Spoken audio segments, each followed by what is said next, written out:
Charlotte's Web by E.B. White, Chapter 3. I love this chapter. The barn was very large.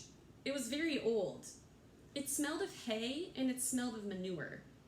It smelled of the perspiration of tired horses and the wonderful sweet breath of patient cows. It often had a sort of peaceful smell, as though nothing bad could happen ever again in the world. It smelled of grain and of harness dressing and of axle grease and of rubber boots and of new rope. And whenever the cat was given a fresh head to eat, the barn would smell of fish.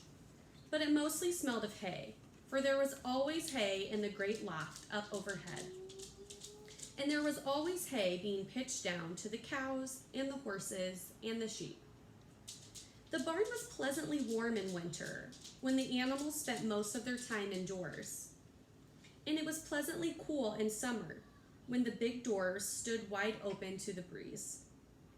The barn had stalls on the main floor for the workhorses, tie-ups on the main floor for the cows, a sheepfold down below for the sheep, a pig pen down below for Wilbur, and it was full of all sorts of things that you find in barns: ladders, grindstones, pitchforks, monkey wrenches, lawn mowers, snow shovels, axe handles, milk pails, water buckets, empty grain sacks, and rusty rat traps. It was the kind of barn that swallows like to build their nests in. It was the kind of barn that children like to play in. And the whole thing was owned by Fern's uncle, Mr. Homer L. Zuckerman. Wilbur's new home was in the lower part of the barn, directly underneath the cows. Mr. Zuckerman knew that a manure pile is a good place to keep a young pig. Pigs need warmth, and it was warm and comfortable down there in the barn cellar on the south side. Fern came almost every day to visit him. She found an old milking stool that had been discarded, and she placed the stool in the sheepfold next to Wilbur's pen. Here she sat quietly during the long afternoons, thinking and listening and watching Wilbur. The sheep soon got to know her and trust her. So did the geese, who lived with the sheep. All the animals trusted her. She was so quiet and friendly.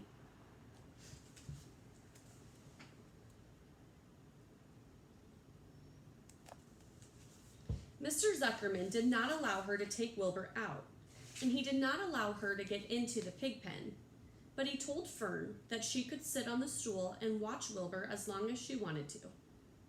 It made her happy just to be near the pig, and it made Wilbur happy to know that she was sitting there right outside his pen. But he never had any fun. No walks, no rides, no swims. One afternoon in June, when Wilbur was almost 2 months old, he wandered out into a small yard outside the barn. Fern had not arrived for her usual visit. Wilbur stood in the sun, feeling lonely and bored. "There's never anything to do around here," he thought. He walked slowly to his food trough and sniffed to see if anything had been overlooked at lunch. He found a small strip of potato skin and ate it. His back itched, so he leaned against the fence and rubbed against the boards. When he tired of this, he walked indoors, climbed to the top of the manure pile, and sat down. He didn't feel like going to sleep. He didn't feel like digging. He was tired of standing still, tired of lying down. "I'm less than 2 months old and I'm tired of living," he said. He walked up to the yard again. "When I'm out here," he said, "there's no place to go in. When I'm indoors, there's no place to go but out in the yard." "That's where you're wrong, my friend," said a voice.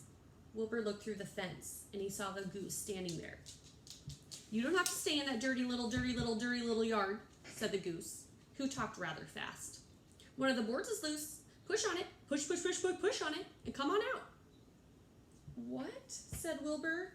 "Say it slower."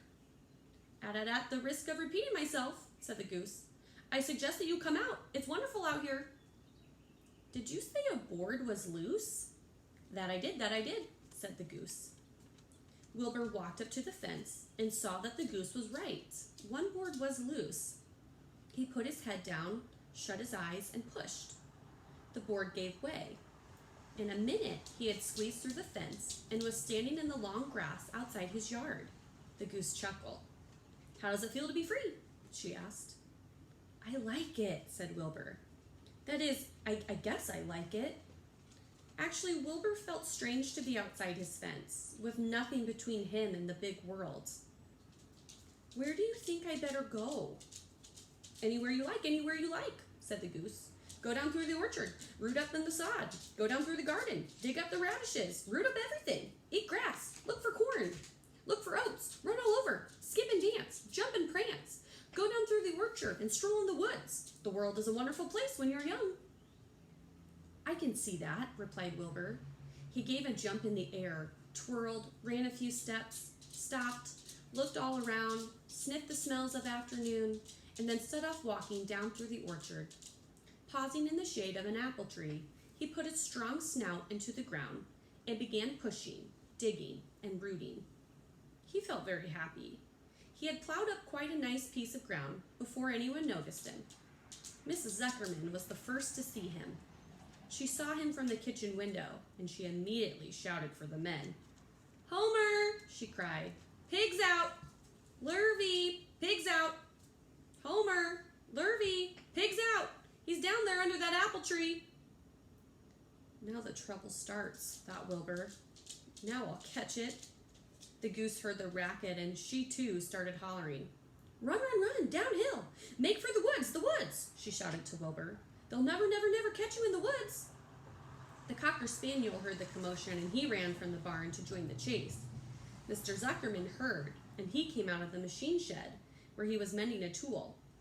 Lurvy, the hired man, heard the noise and came up from the asparagus patch, where he was pulling weeds. Everybody walked toward Wilbur, and Wilbur didn't know what to do. The woods seemed a long way off, and anyway, he had never been down there in the woods and wasn't sure he would like it. "Get around behind him, Lurvy," said Zuckerman, "and drive him toward the barn. And take it easy, don't rush him. I'll go get a bucket of slops." The news of Wilbur's escape spread rapidly among the animals on the place. Whenever any creature broke loose on Zuckerman's farm, the event was of great interest to the others.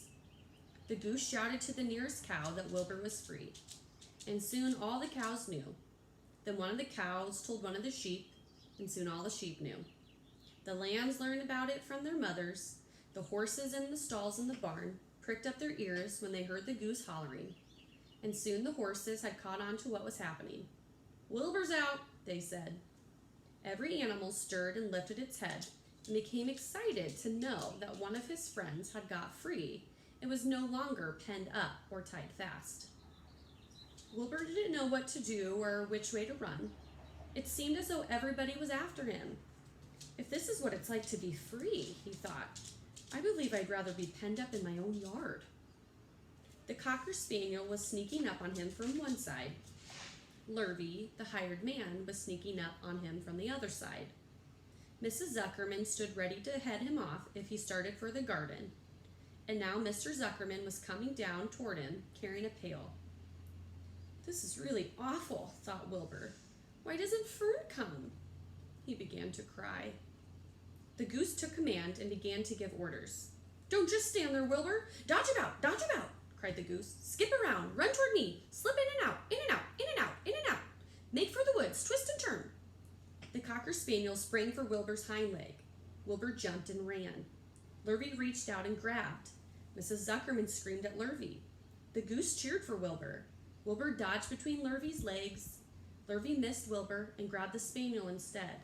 Nicely done, cried the goose. Try it again. Run downhill, suggested the cows. Run toward me, yelled the gander. Run uphill, cried the sheep. Turn and twist, honked the goose. Jump and dance, said the rooster.